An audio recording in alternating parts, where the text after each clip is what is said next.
Attention কৃষি মন্ত্ৰী ডাঙৰীয়া আপোনাৰ বিভাগত এয়া কি চলিছে বগা ইউৰিয়া সাৰৰ কোলা সাম্ৰাজ্য 266 টকীয়া সাৰ 1400 টকাত বিক্ৰী গোৱালপাৰাত চৰকাৰী ইউৰিয়া সাৰৰ কোলা সাম্ৰাজ্য গঢ়ি তুলিছে একাংশ অসাধু ব্যৱসায়ীয়ে চৰকাৰে কৃষকৰ বাবে আদায় দিয়া 266 টকা মূল্যৰ ইউৰিয়া সাৰ একাংশ অসাধু ব্যৱসায়ীয়ে বিক্ৰী কৰিছে 800 পৰা 1400 টকা পৰ্যন্ত দৰিদ্ৰ কৃষকৰ আধাৰ কাৰ্ডৰ সহায়ত একাংশ অসাধু ব্যৱসায়ীয়ে চৰকাৰী ইউৰিয়া সাৰ নিজৰ গুদামত মজুত কৰিছে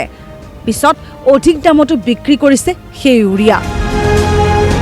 266 টকা সাৰৰ মূল্য সকলোৱে জানে এতিয়া যেতিয়া ইৰি খেতিৰ সময় হয় আমাৰ এই ইৰি খেতি আৰম্ভ কৰাৰ প্ৰাক মুহূৰ্তত 10-15 দিন আগত কি কৰে ৰিটেইলাৰ সকলে কৃষকসকলৰ পৰা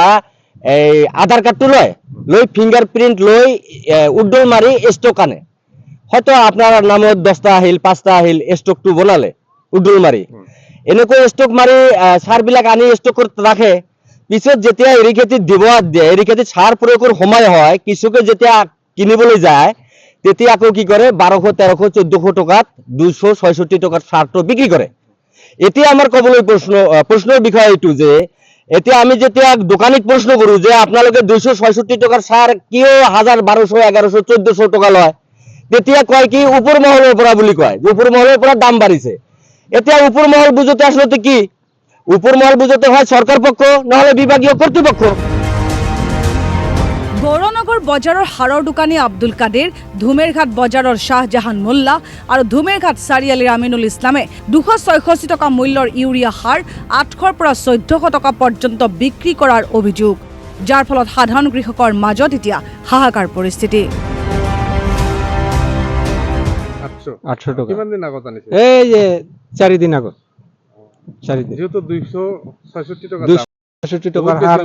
বহুত বেশি লৈ আছে কি কব এতিয়া এইটো সৰকাৰে আমাৰ ওপৰত একদম জুলুম চাপাই দিছে দুখীয়া কৃষকৰ ওপৰত এইটো অন্যায় কৰিছে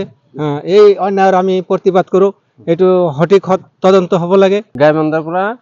1400 টাকা বস্তা লৈছে আৰু কিবা কিবি দিছে দেই কিনি তাৰ পিছত সার নাই আর যেহেতু যায় যেই যায় তাক কয় যে সারটার এখন নাই সার নাই নিদিও মই আর সারটা ঘরের ভিতৰত আৰু বহুত কেইটা সার আছে তথাপি নিদিয়ে হ্যাঁ দাম যদি বেশি দিয়ে তেতিয়া সার লাই দিয়ে 1400 টাকা লয় 1200 টাকা লয় যার ঠাই যেনেকা পায় তেনেকে লয় কিন্তু সকলো দেখিও চকুমুদা কুলিৰ ভাৱত গোৱালপাৰা কৃষি বিভাগ এই বৃহৎ সিন্ডিকেটত গোৱালপাৰাৰ কৃষি বিভাগৰ একাংশ বিষয়া জড়িত থকাৰো সন্দেহ অতি শীঘ্ৰেই অসাধু ব্যৱসায়ীৰ বিৰুদ্ধে জিলা প্ৰশাসনক ব্যৱস্থা গ্ৰহণৰ দাবী কৃষক ৰাইজৰ লক্ষীপুৰৰ পৰা ৰফিকুল ইছলামৰ ৰিপৰ্ট DY 365